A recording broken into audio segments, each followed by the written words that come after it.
Raja Pajajaran merespon positif saran-saran dari Sang Wiku tersebut. Raja tersebut kemudian mempersiapkan diri untuk menuju Nusa Tembini. Beberapa orang adipati yang berada di bawah kekuasaan Pajajaran yang dianggap mampu ditugasi menuju kerajaan siluman diutus Sang Raja menuju Nusa Tembini. Petinggi utusan jatuh pada Pati Haryati Landanu yang dibantu oleh Adipati Gobok dan Adipati Sendang. Mereka mengerahkan prajurit pilihan agar segala rintangan di perjalanan dapat diatasi.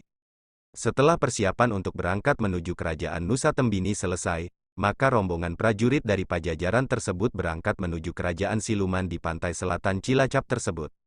Meskipun berasal dari prajurit pilihan, perjalanan menuju Nusa Tembini ternyata tidak mudah.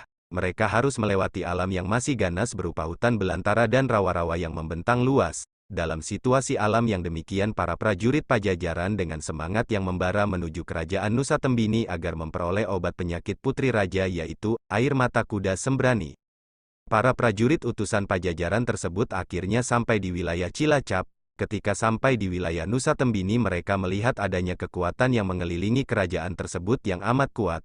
Para prajurit berusaha memasuki istana kerajaan itu dengan berbagai cara. Akan tetapi kali ini usaha itu gagal karena adanya benteng rumpun bambu yang berlapis-lapis rapat yang mengelilingi kerajaan Nusa Tembini, ibarat seperti pagar berlapis.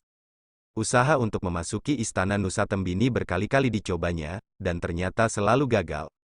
Kegagalan berkali-kali untuk memasuki istana Nusa Tembini tidak membuat para prajurit Pajajaran putus asa. Dengan semangat membela sang raja dan negaranya, mereka selalu mencari cara untuk dapat memasuki istana Nusa Tembini. Adipati Gobong, Adipati Sendang dan Pati Haryati Landanu jalan lain di luar jalan perang. Mereka bersemedi untuk mendapatkan ilham dan jalan keluar agar dapat memasuki istana Nusa Tembini. Setelah beberapa hari bersemedi, akhirnya mereka memperoleh petunjuk gaib. Dalam petunjuk gaib itu dikatakan bahwa benteng bambu yang mengelilingi Nusa Tembini akan dapat dihancurkan dengan menggunakan peluru emas. Setelah mendapatkan ilham tersebut, para prajurit Tata Sunda utusan Raja Pajajaran tersebut mengubah taktik dalam memasuki istana Nusa Tembini. Mereka membuat peluru emas yang berasal dari uang emas untuk menghancurkan bambu yang mengelilingi keraton dengan raja perempuan tersebut. Pembuatan peluru emas dilakukan oleh rombongan prajurit Pajajaran di lokasi yang tidak jauh dari istana Nusa Tembini. Mereka singgah di suatu daerah di dekat istana tersebut selama berhari-hari. Selain memproduksi peluru emas, mereka juga mengatur siasat untuk melakukan penyerangan. Daerah tempat persiapan penyerangan ini dikenal dalam cerita rakyat Cilacap sebagai daerah Donan, satu daerah tempat Andon bersinggah. Setelah rencana penyerangan diatur secara matang, maka pada hari yang telah ditentukan, rombongan prajurit Pajajaran melakukan serangan ke istana Nusa Tembini. Serangan dilakukan oleh prajurit tangguh dengan menggunakan peluru emas yang telah dipersiapkan sebelumnya. Peluru-peluru itu ditembakkan dan berjatuhan dekat atau di bawah rumpun bambu yang membentengi istana Nusa Tembini. Para penduduk Nusa Tembini yang melihat peluru emas berjatuhan di bawah pepohonan bambu berusaha mengambil peluru-peluru yang bernilai ekonomi tinggi pada masa itu. Untuk dapat mengambil peluru tersebut, mereka harus menebangi pohon bambu yang berlapis-lapis tersebut. Prajurit Pajajaran menyadari makna peluru emas ternyata sebagai alat memancing penduduk dalam kerajaan untuk membuka isolasi kerajaan dengan menebang pohon bambu yang menjadi benteng kerajaan. Sedikit demi sedikit akhirnya prajurit Pajajaran semakin dapat bergerak maju setelah dapat melewati rumpun-rumpun bambu ori yang ditebangi oleh penduduk setempat. Prajurit Pajajaran akhirnya berhasil memasuki dalam istana setelah berhasil melampaui 7 lapis pagar bambu yang telah habis ditebangi penduduk yang tergiur pada peluru emas yang berjatuhan di bawah pohon bambu. Cerita tentang adanya peluru emas ini dapat ditafsirkan dua hal yang menyangkut fakta-fakta historis di balik cerita itu. Pertama, konsep senjata api dalam kisah tersebut menunjukkan bahwa latar belakang cerita itu adalah pada masa kerajaan Pajajaran akhir menjelang berkembangnya agama Islam di Nusantara. Kemungkinan abad ke-15 dan ke-16, hal itu dapat dijelaskan karena senjata api diperkenalkan oleh orang-orang Portugis dan kemudian Belanda pada abad-abad tersebut. Kedua, kelemahan suatu negara sehebat apapun akan dapat dipatahkan dengan kekayaan. Emas yang merupakan simbol kekayaan yang bernilai ekonomi tinggi telah menggoda rakyat Nusa Tembini sehingga dengan mudah dapat disusupi oleh pasukan asing. Para prajurit Pajajaran akhirnya dapat memasuki istana kerajaan Nusa Tembini. Mereka bermaksud untuk menangkap sang ratu. Akan tetapi mereka mengalami kesulitan, sebab sang ratu memberikan perlawanan. Melihat bahaya yang mengancam, Raja Putri Nusa Tembini ini kemudian naik kuda sembrani terbang ke angkasa.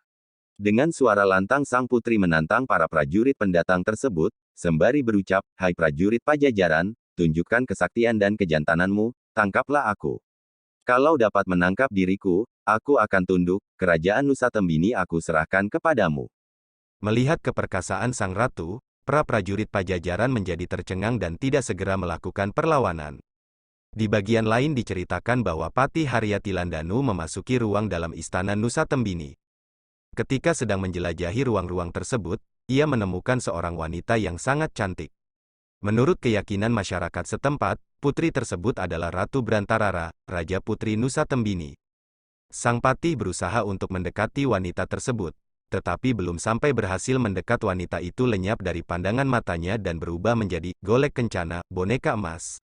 Sang Patih menjadi gemas dan berusaha untuk memegang golek tersebut. Tetapi benda itu melejit dan mengenai tubuh sang Patih hingga terjatuh.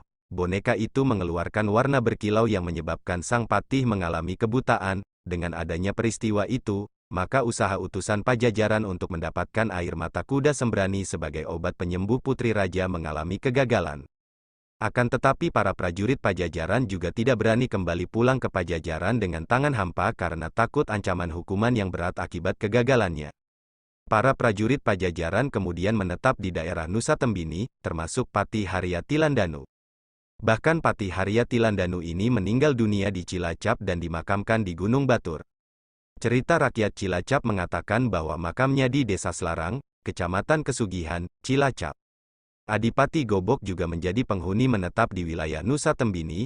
Mereka meninggal di wilayah ini dan dimakamkan di sebuah tempat yang terkenal dengan sebutan Makam Adipati Gobok. Lokasi makam itu sebelah selatan Jalan Jenderal Sudirman, tidak jauh dengan Pasar Seleko. Nama Adipati Gobok sempat diabadikan menjadi nama jalan, sebelum berubah menjadi Jalan Sudirman. Sementara itu Adipati Sendang, makamnya di Desa Donan.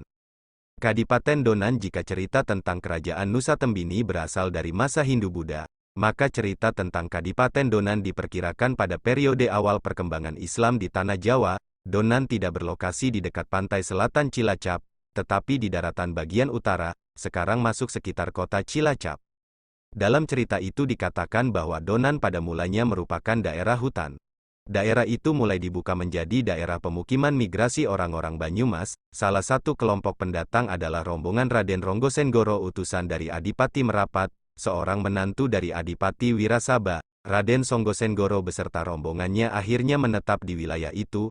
Ia pandai memimpin rakyat dengan mengubah daerah Donan yang semula sepi menjadi pemukiman yang ramai. Ronggosenggoro kemudian diangkat menjadi adipati di Donan oleh Adipati Wirasaba. Di bawah kepemimpinan Adipati Ronggosenggoro, daerah Donan secara berangsur-angsur berubah menjadi daerah yang ramai dan makmur. Penduduknya hidup dalam kecukupan, tidak kekurangan sandang maupun pangan, keamanan terjamin sehingga penduduk tidak merasa cemas tinggal di wilayah Donan.